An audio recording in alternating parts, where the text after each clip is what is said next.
Southland Rugby needs another $250,000 to lift the Stags up the Mitre 10 Cup rankings, GM. Rugby Southland needs to generate another $250,000 a year in commercial revenue to improve its high-performance program and enable the Stags to be competitive in the Mitre 10 Cup, its outgoing general manager says. Andrew Mitre leaves in 4 weeks after helping the union turn around its finances and make some gains around community rugby. "I believe him leaving it in a good place," he told staff. 2 years ago, in December 2015, "We didn't have enough money in the bank to pay our bills over Christmas."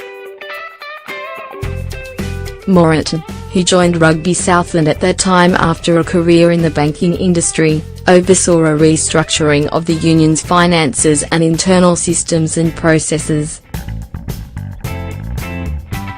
He said that, coupled with a rise in commercial revenue and a timely increase in New Zealand rugby's funding allocation, had helped Southland turn around its finances to a point where we've now got some cash reserves and are able to invest back in community rugby development and coaching.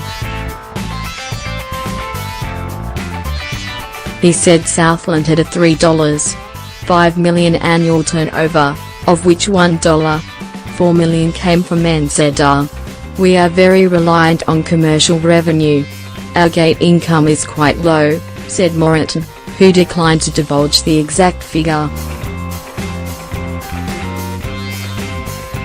He said while Southland got great support from the Invercargill Licensing Trust, the Community Trust and other very loyal commercial backers, the union needed to generate another $250,000 each year to fund a high-performance program and help the Stags rise up the Mitre 10 Cup rankings.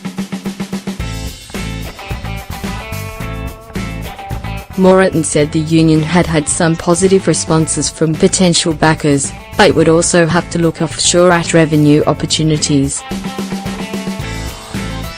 "We've been very lucky that the ILT have been such a generous funder and have been so generous to Southland Rugby, but we can't take anything for granted." The Stags finished last in the 2017 National Championship after a winless season. But Mitre believed new coach Dave Hewitt's appointment could be the catalyst for a turnaround. "Are hoping with Dave being assistant coach of the New Zealand under-20s and coming from Canterbury and the Crusaders, that will help draw more players to Southland, but he's also very committed to developing our local players. We are still determined to have opportunities for Southlanders to make the Stags." Mitre, a former James Hargest High School First 15 coach, was proud that former Southland High School players had come through the Rugby Southland Academy system into the Stags ranks. He said Alina Saylor's progress from Southland Girls High School to the Black Ferns was another highlight, and he was proud of the 50% increase in women's rugby player numbers over the past 2 years. Southland's junior player registrations remained strong with around 2,600 people pulling on their boots each season. Mitre said Southland also had the highest coach-to-play ratio in New Zealand with 1 coach for every 7 players. That indicated there's a lot of very passionate people in Southland Rugby, and he hoped some would put their hand up to fill board vacancies at the April annual general meeting. Another positive was the development of high-performance training facilities at Surrey Park, including a practice pitch used by the Stags and other representative teams. Mitre is considering a new business sector opportunity in Southland and said he believed it was time for a new general manager to come in with the finances in good shape, a new Stags coach on board, and with the board and management working on a refreshed strategic direction. On the last Friday in December, I said to my wife I thought it was a time for a bit of breather. It's been a full-on commitment. I've put my heart and soul into it, but I felt it was time for a change. But it won't be end of his commitment to Southland rugby. He has watched Southland teams play for most of his life and will be back at Rugby Park this winter. Nothing beats watching the Stags. Mitre said he would help out his Pirates old boys club where he could and at some stage wouldn't mind doing a bit of coaching again.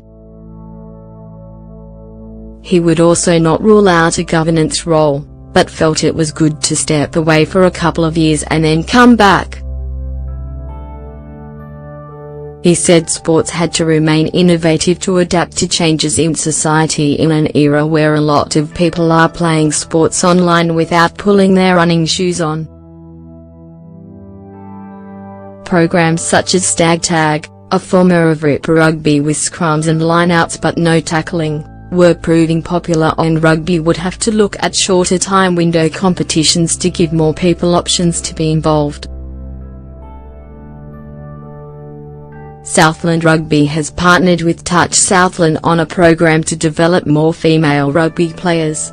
It's been really encouraging, over the 2 years I've been here, to see the growing relationship between all the sports in Southland, Mitre said.